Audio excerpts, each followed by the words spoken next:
Willkommen zu einer spannenden Reise in die Vergangenheit und zwar in die Zeit der Römer. Haben Sie schon einmal von Trier gehört? Diese Stadt, oft als die älteste Deutschlands bezeichnet, hat eine außergewöhnliche Geschichte.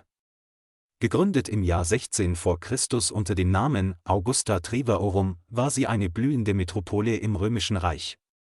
Trier war nicht nur ein bedeutendes Handelszentrum, sondern auch eine Residenzstadt der römischen Kaiser.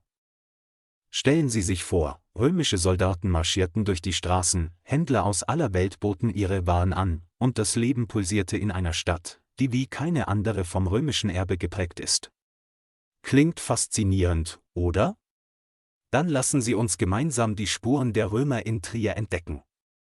Trier beeindruckt nicht nur mit seiner langen Geschichte, sondern auch mit zahlreichen Bauwerken aus der Römerzeit, die noch heute zu bestaunen sind. Einige davon sind so gut erhalten, dass man sich direkt in die Antike zurückversetzt fühlt.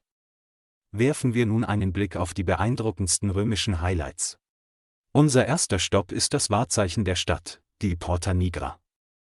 Dieses gigantische Stadttor, erbaut im 2. Jahrhundert nach Christus, ist das besterhaltene seiner Art nördlich der Alpen. Wussten Sie, dass der Name Porta Nigra aus dem Mittelalter stammt? Die schwarze Farbe verdankt das Tor den Jahrhunderten, in denen Wind und Wetter dem Sandstein zugesetzt haben. Doch selbst heute thront es majestätisch über der Stadt und erzählt Geschichten von römischen Händlern, Soldaten und Reisenden, die hier ein- und ausgingen.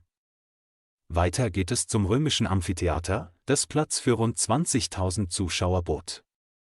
Hier wurden Gladiatorenkämpfe, Theaterstücke und wilde Tierhetzen veranstaltet, die Highlights der römischen Unterhaltungswelt.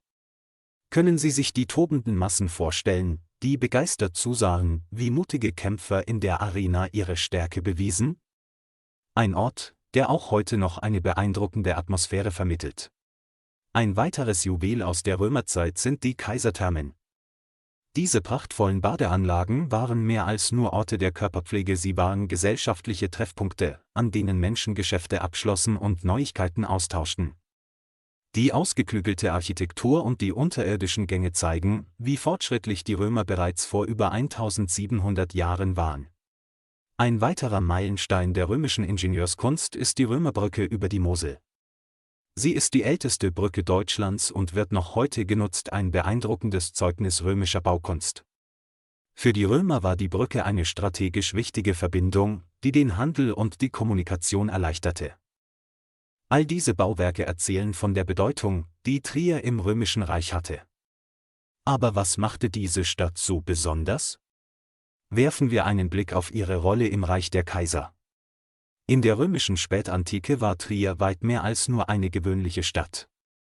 Es wurde zur Residenzstadt mehrerer Kaiser, darunter Konstantin der Große, der für seine bedeutenden Reformen und die Einführung des Christentums im Reich bekannt ist. Trier war ein politisches und kulturelles Zentrum, wo wichtige Entscheidungen getroffen wurden, die das Reich prägten. Durch seine strategische Lage an der Mosel war Trier ein Dreh- und Angelpunkt für Handel und Kommunikation. Händler brachten exotische Waren aus allen Teilen des Römischen Reiches hierher, und die Stadt erblühte als wirtschaftliches Zentrum. Gleichzeitig wurde Trier zu einem Ort, an dem Kunst, Architektur und Wissenschaft blühten. Zusammengefasst, Trier ist ein lebendiger Spiegel der Antike.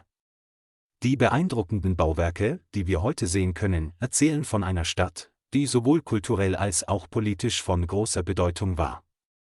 Diese historischen Spuren laden uns ein, die faszinierende Geschichte einer Stadt zu entdecken, die das römische Erbe bis heute lebendig hält. Trier verbindet Vergangenheit und Gegenwart auf einzigartige Weise und bleibt ein Ort, der Geschichte zum Greifen nah macht.